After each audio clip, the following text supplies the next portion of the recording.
When lost and betrayed, my wife cheated with her ex-boss, our daughter chose him over me. So now I'm divorcing a 35 male, met my now soon-to-be ex-wife, 33 female, during uni 12 years ago. She already had a kid when she was 19, but the dad left as soon as she started university. We were dating for 3 months before I met her daughter Lisa. I remember seeing her family for the first time. I was nervous meeting her parents, but when I saw a little girl beside her mom, I was confused. I asked her if that was her little sister or a cousin of hers, and her answer shocked me. When she told me that's her daughter, I thought I misheard her or something. At first, I wanted to dump her for hiding something so crucial from me, but she kept on begging for me to stay, and eventually, I relented. Soon enough, I started to fall in love with her daughter and wanted to be her father figure. Our bond grew stronger over the years, and in early 2019, before the pandemic hit, we got married. In late 2021, I adopted Lisa, and in early 2022, my wife gave birth to our son, Mark. After my son was born, my wife made the choice to stay at home for the time being, and I was completely fine with that. Everything was going perfectly until a few months ago. I started noticing my wife increasingly spending time with her friends. At the time, I didn't say anything, since, in my mind, being at home all day probably meant eating at her, and I didn't want to seem controlling. The thing that made me suspicious was her constant texting and going out of the room for calls. She never did that for anyone besides this one friend of hers. I asked her about it, but she gave me some vague answers about gossip. The moment that took it too far, though, was when I came home last week and saw her outside talking on the phone. This wasn't out of the ordinary. I remember seeing my son on the floor crying alone. I was pissed at my wife for just leaving him alone in the house, but when I went to pick him up and smelled the horrible stench coming from him, I was beyond furious. His diaper seemed like it hadn't been changed since that morning. I quickly changed his diaper and rushed outside with him in my arms. I was beyond pissed. I snatched her phone from her hand and bolted back inside. I locked my wife outside to have a talk with this friend of hers alone. I had my suspicions about who it really was, and when I heard a male voice calling out her name and asking who was there, I immediately knew what was going on. He ended the call as soon as he heard my voice. I then proceeded to lock the front door to make sure my wife couldn't enter the house at all and proceeded to screenshot as much of their chat as I could, then sent them to myself before deleting them on her phone. About 5 minutes later, she was still banging on the glass door leading to the backyard. I reluctantly opened it and was met with a smack in the face. Remember, all of this is happening while I'm holding my toddler in my arms. As soon as she realized what she just did, she apologized profusely, started crying, and tried to hug me. I pushed her away and told her to meet me at the dining table. I told my daughter to quickly take care of the baby so I and her mom could have a quick chat. I just kept it simple. I told her this was her only chance to even have a sliver of a chance of getting me back. If she messed up this talk, it was over on the spot. No lies, nothing. She kept on trying to apologize and to say it wasn't that serious. I reminded her that she not only betrayed me, but she also could have easily done serious harm to our son by leaving him alone in the house like that. I then simply asked, "Who? For how long? And did you have sex?" She replied with her ex-boss, Daniel, 6 months, and she didn't answer the last one. I kept on reminding her that this was her last chance. She then just simply nodded. I then asked her if they used protection. To this, she started crying and started begging me for forgiveness. She said she would block him then and there, would never contact him again, and I could sleep with any woman I wanted from now on, yada yada. I guess Lisa heard the commotion and came downstairs. I told her to go back up, but she just walked to my wife and asked her if I knew about Daniel. Up to this point, I was calm, but upon hearing this, I swear even I started tearing up. I asked Lisa if she knew all along, and she said yes. At this point, I'm full on crying, and I asked her why she didn't tell me. She responded with, "Because unlike you, Daniel buys me the things I want without having to beg." I then asked her how she could possibly do this to her dad. She responded with the "You're not my real dad" crap. My wife screamed at her upon hearing what she said. At that point, I couldn't bear any of this anymore. I just grabbed my son and got into the car. Me and my son are currently staying at my parents' house. I've basically been drinking myself to sleep every day. Thanks to the saint of a mother I have, my son is being taken care of right now. I'm beyond hurt.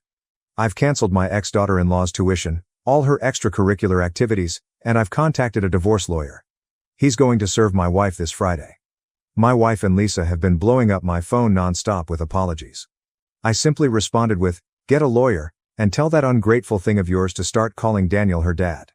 I'm disowning her. And then I blocked my wife. I didn't respond to Lisa, I just simply blocked her. I guess my wife told our friends what her and Lisa did, and now they have been texting me nonstop. They understand how I feel but believe I'm going too far by divorcing my wife without hearing her out. They also keep telling me that disowning Lisa is definitely going too far and that she's only a kid and didn't understand what she was doing. I just can't get over the things she told me. I've worked my ass off to give my wife and daughter luxuries I could have only dreamed of as a kid, and this is how I get paid back.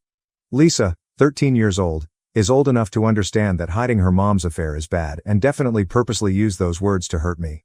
But a part of me believes that there is still hope. A few family counseling sessions later, and we can go back to living the life I once considered a fairy tale. I'm beyond destroyed by this whole situation. A part of me just wants to see them burn in hell, but the other part of me believes there is still hope. Am I really going too far? Is there still hope? Am I the idiot for disowning my daughter and divorcing my wife? Some relevant comments. Not the idiot for these feelings. Your wife betrayed you, and it sounded like she was poisoning your daughter against you.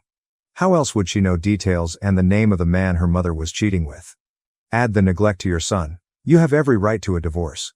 As for the daughter, she is still young, only 13, and at the height of puberty. Lots of things come with that, and no child stands a chance against an adult who is lying to them, gaslighting them, and crossing boundaries, especially if it's their own mother. That relationship might be salvaged with family therapy if you choose to move forward and work it out. Good luck, and keep us posted with updates. Not the idiot, but you need to stop drinking. It's game time, and you need to be at your best. I'm sorry about your daughter's behavior. Honestly, fucking the friends who want you to listen to your cheating wife. I would have one more conversation with Lisa and tell her why you are leaving her and how her actions hurt you. You've done no wrong. Your wife is the one at fault here, and a divorce is reasonable. Your daughter seems to act a bit odd to me. I feel like your wife might have trash-talked you to her behind your back. The hard thing is that she is in her teenage years, which will build resentment toward the parents, and if she can't be taught what is wrong and right, you probably won't hear from her until she realizes it during her 20s. But you don't have sway anymore unless you want to push for custody. All you can do is to stay the kid's father and say you're there to talk to her when she wants. Hopefully, she will realize it and gravitate toward you. Update. First of all, I just want to thank you guys for the support you've shown me. This past week has been the hardest period of my life.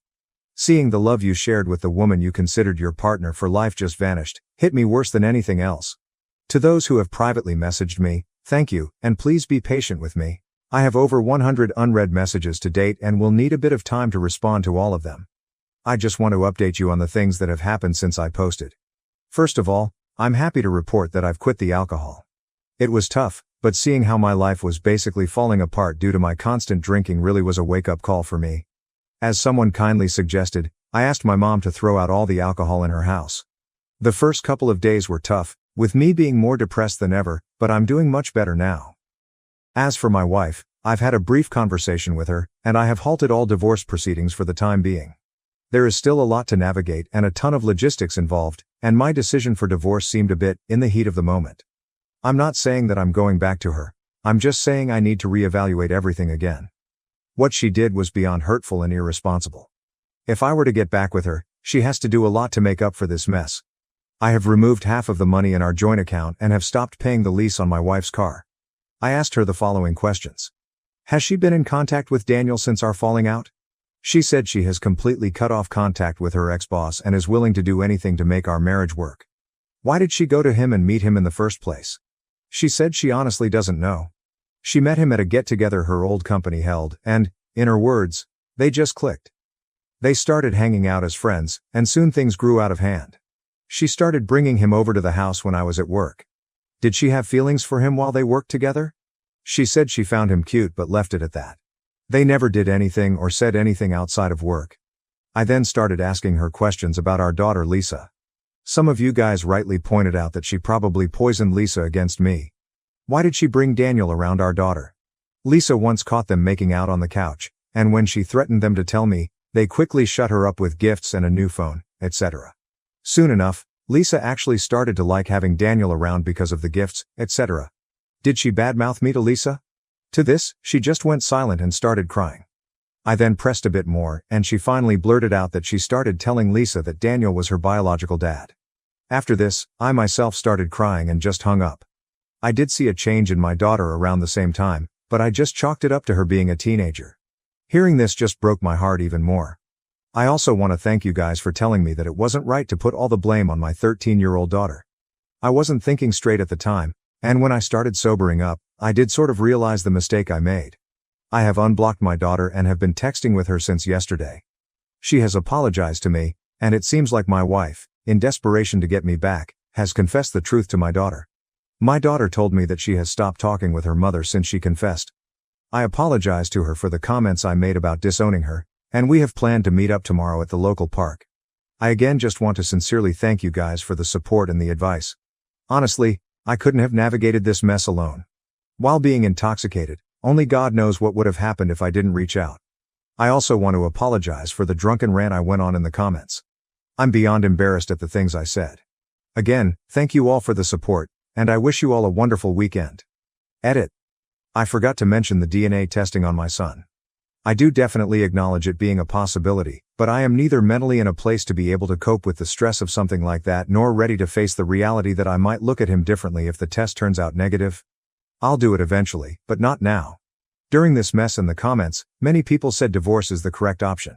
Man, it seems like you're still holding on to it, but once a cheater, always a cheater. Yes, she'll change, but how long until she does it again? Are you willing to go through all of this again?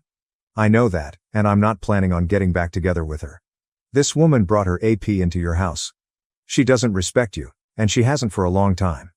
This isn't a one-time drunken thing, which arguably still is not forgivable. She brought her AP around your kids, neglected your son to chat with him, and lied to your daughter so she'd be cool lying to you. She actively had your daughter lie to you. There's no way she actually loves you. She loves the financial support and doesn't want to lose that, which she won't, because you know she's going to hop right back over to Daniel if you split. If she's not currently still in contact, I bet she is just lying as she has for over 6 months. I'm not one of those Reddit people who immediately jump to divorce as an answer. I agree that marriage is something serious, and commitments should be heavily evaluated. But dude, is this what you want for your children?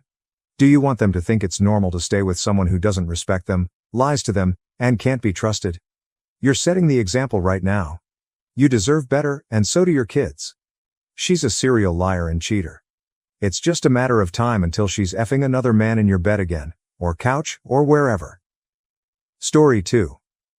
I, 22 male, and my girlfriend, 22 female, have been together for 5 years. We've been together since high school, and until recently, I've always considered her to be my future wife. I've even bought a ring and was planning on proposing over the coming months. Last weekend, it was my girlfriend's best friend's birthday. She and her friends booked a private lounge at a club.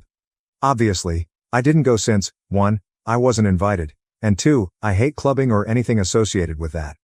I was actually looking forward to spending an evening alone and just binging Netflix or something. My girlfriend left around 9 p.m., and I just crashed on the couch and watched some YouTube. Well, around 11 p.m., I started to feel this distinct stomach pain, the same pain you experience when someone hits you in the nuts. It wasn't bad at first, and I just thought my body was playing some tricks on me. But in the span of about 5 minutes, the pain just kept getting worse until I was basically stuck in the fetal position on the couch. Initially, I just thought the pain would go, but then I pulled down my pants, and it felt like my right testicle was starting to swell. The moment I tried to get up and grab my phone to inspect whatever the fuck was happening to me, I just collapsed to the floor.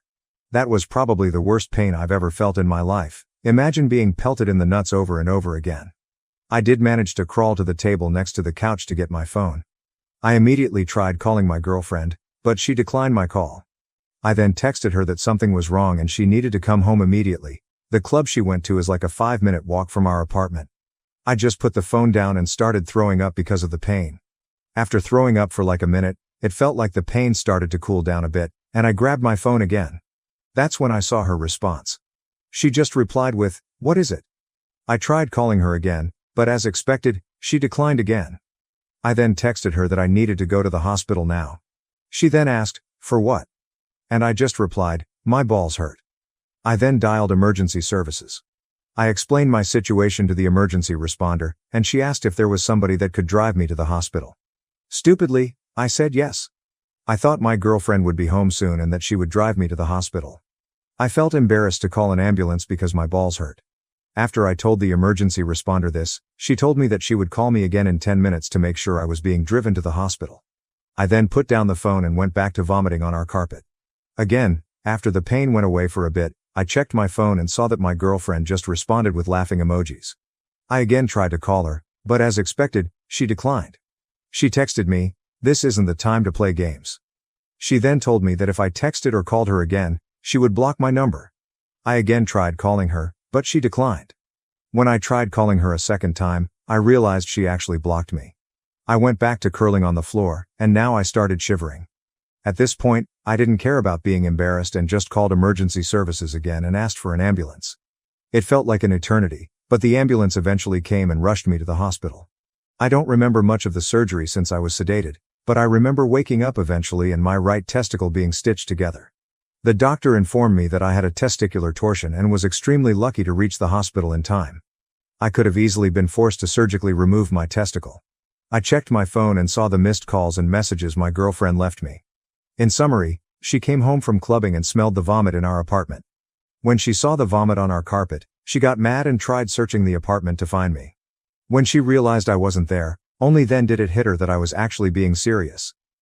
I just texted her the hospital I was staying at and my room number, then went to sleep. I woke up the next morning and saw my girlfriend sleeping on a couch next to my bed. After she woke up, she started bombarding me with apologies. She thought I was joking, that I was trying to ruin their night, etc. I didn't have the energy to argue, so I just kept quiet. I was beyond hurt by what she did, and I wanted to break up with her then and there. Why the phone would somebody ignore messages where their partner is begging them to come home? Not only that, she stayed in the club until 3 a.m. and didn't even consider going home to check on me. She did stay with me in the hospital for the remaining 2 days I was admitted there and did take good care of me, but I was still beyond pissed at her. Ever since coming home yesterday, I've been wanting to dump her, but at the same time, I feel like she genuinely thought I was joking and made a mistake. I feel conflicted and don't know how to proceed in this situation. Would I be the idiot if I dumped her? Am I overreacting? How would you guys navigate this mess? Edit. Just to clarify. No, I never had an issue with her going out in the first place or have ever pulled pranks to get her to come home from a night out. BTW, thank you guys so much for the support. I'm beyond blown away. Some comments. Not the idiot. Have you ever given her reason to doubt your truthfulness in similar situations? If you're not the type to be controlling over a girl's night out and you've never claimed a medical emergency to manipulate her, she is totally in the wrong. Her behavior could be indicative of deeper issues. It's said she might have been intoxicated by the time you sent the first text. Alcohol can make a kind, responsible person dumb as a rock fast.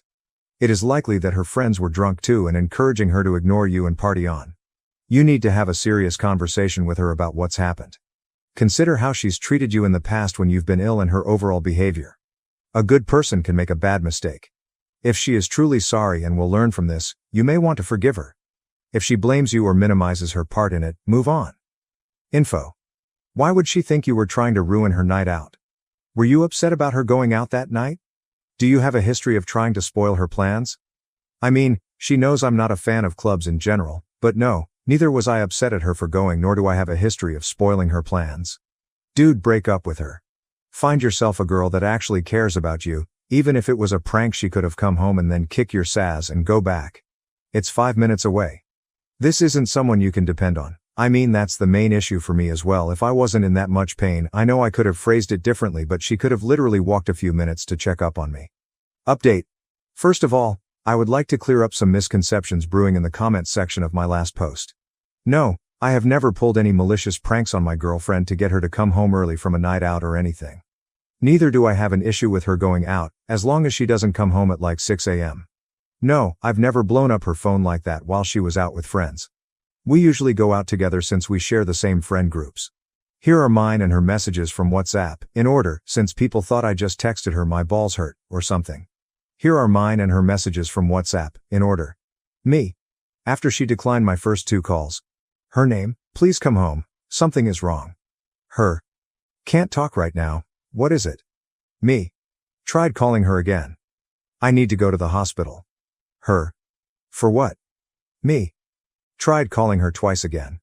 My balls hurt, please come now. Something is wrong. Her. Laughing emojis. Me. Tried calling her again twice after calling emergency services. Her. I swear, don't bother me again, or I'm blocking you. Let me effing enjoy my night out. At this point, the pain was too bad to try anything with her anymore, and I just called an ambulance. Her next message, after unblocking me at 2 a.m. Why the fucking is there vomit in the living room, and where the fucking are you? Why is the front door unlocked if you left somewhere? She then went into a full mental breakdown as she realized I was being serious. Over 70 messages followed. Yes, it was stupid of me to expect her to drive me to the hospital since she was drinking, but again, in that type of pain, you don't think clearly.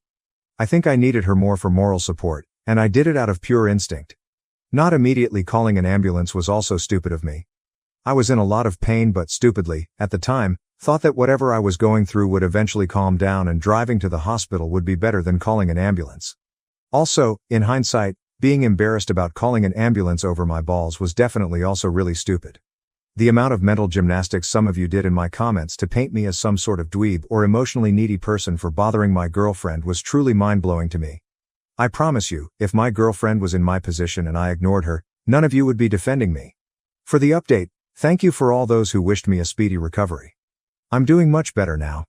Not being able to go to work for the next 3 weeks is definitely a bummer. I work for my dad's construction company, and my job requires lifting a lot of heavy weights. I'm also prohibited from having any sex for the next 2 to 3 weeks as well. I might have also developed some trauma due to the pain. I randomly get the same sensation again, and it's driving me nuts. See what I did there? As for me and my girlfriend, it's complicated. As so many of you and my mom told me, 5 years is definitely a long time to be just throwing away without having a proper conversation with her. So, I did just that. I told her how hurt I felt by everything and mentioned the following points. Her ignoring my messages and declining my calls. Yes, clubs are loud, but where I'm from, there are smoking areas where you can definitely have a conversation over the phone. Blocking me after I tried calling her. Her not checking on me once, even though the club she went to is only a 5-minute walk from our apartment. Her being angry about the vomit instead of being concerned. After hearing all this, she got defensive and told me that I could have conveyed my situation better and that she genuinely thought I was joking. She said she was drunk and wasn't thinking clearly. She also told me that it couldn't have been that painful, and that I was over-exaggerating. I then told her yes, I could have phrased my messages better, and I apologized for that. But I also described the pain I was in and told her that I barely had the strength to text her, let alone send her a detailed description of what was happening to me. I definitely couldn't think straight throughout everything. After hearing what I said, she started crying and apologizing for what she did. She told me if she knew how serious it was, we wouldn't be having this conversation. She also apologized for being mad over the vomit, saying that she was drunk and tired and was just expressing frustration. I then asked her why she thought I was joking and if she was cheating on me, because this was seriously out of character for her. Hence, why I immediately trusted her with this. She started crying harder, and she looked like I just slapped her in the face. She told me that she just thought I was being insecure about her being in the club with a bunch of guys. She swore she wasn't cheating on me and would never do something like that. We then hugged for a solid 10 minutes. The next part was really hard for me, but I told her I need some space to gather my thoughts and told her she needs to stay with her parents for the time being. She immediately started having a mental breakdown and asked if I was breaking up with her. I told her I wasn't sure and needed time to see if I still trusted her after all of this. What she did was beyond disrespectful. How could I trust someone with my life after they pulled something like this? I then told her that we are young, and this mess was mostly caused by our immaturity. This entire situation was an important life lesson for the both of us, regardless of if we stayed together. After begging a bit more, she put her head down, started packing a few essentials, and left. She told me she would be willing to do anything to make up for this and that I could take as much time as I needed. She then gave me a big kiss and left. That was 2 days ago, and this is where we currently stand. I still give her updates on my healing, but besides that, we don't contact each other. I'm really torn right now. I still don't have that trust in her, but her owning up to her mistake shows that she knows she messed up and is remorseful. This is definitely something out of the ordinary for her, but there will have to be major boundaries and new rules set. I can think of the following boundaries. If she blocks me again for anything, she's blocking herself from ever seeing me again. Ignoring my messages will not be tolerated anymore. If she goes out alone again, she has to pick up if I call, regardless of the situation. As many of you suggested, having an emergency code like hospital, or something similar would probably have to be implemented. I'm not going to abuse any of these boundaries, But I just want peace of mind knowing that my partner has my best interest at heart, even when she is physically not around me. But I don't know. I just want to thank you guys for everything. This whole experience was definitely an eye-opener for me. Should I get back together with her? If yes, would my demands be reasonable, and could I add something more? Would I be the idiot if I dumped her over this whole saga? Relevant comments. Here's the thing. Your texts might have been vague or funny to someone drunk or too busy to really care, but when they text you back dismissively and you immediately call them a bunch of times, even an uncaring, drunk idiot might think, maybe there might be something really wrong, and they should possibly answer the effing phone. Sounds to me like she was probably having a laugh with her club friends about how insecure you were, and now she's feeling guilty. But that's still a problem, isn't it? Both those things, that she didn't believe you and that she had a laugh. Not the idiot, but tough call on the relationship. Girls are usually more mature than guys, but your post is very level-headed, and so is your response. She sounds like she's 14. I guess I'd ask her what her reaction would be if roles were reversed. I have a feeling she wouldn't give you grace to explain. She's probably gone bad-mouthing you to her club friends. Do not get back together with her. You said she was remorseful. It sounds like the only thing she was remorseful about was that she has to face consequences, like moving back to her parents' house. She was still trying to argue with you about conveying your situation better. What in the gaslighting BS network is this? Conveyed your situation better with what? Maybe a conversation on the phone? Oh wait, she ignored and blocked you. OP, she showed her true colors. Also, kind of weird that you share the same friend group yet weren't invited to her best friend's party. Even stranger, she was so adamant about staying. I would speak to someone in your friend group that was there and ask how she was acting while this was going down. Might give you some clarity on how she really feels about you. It literally would have taken her 10 minutes of walking to make sure you were okay and head back to the club if you were. She broke your trust in a similar way to cheating, even if she's not cheating. All those rules and trust issues you will have if you stay together, it's not worth it. Chalk this up to an important life lesson for both of you. Thankfully, you've been saved from a future marriage where your SO values clubbing more than your balls.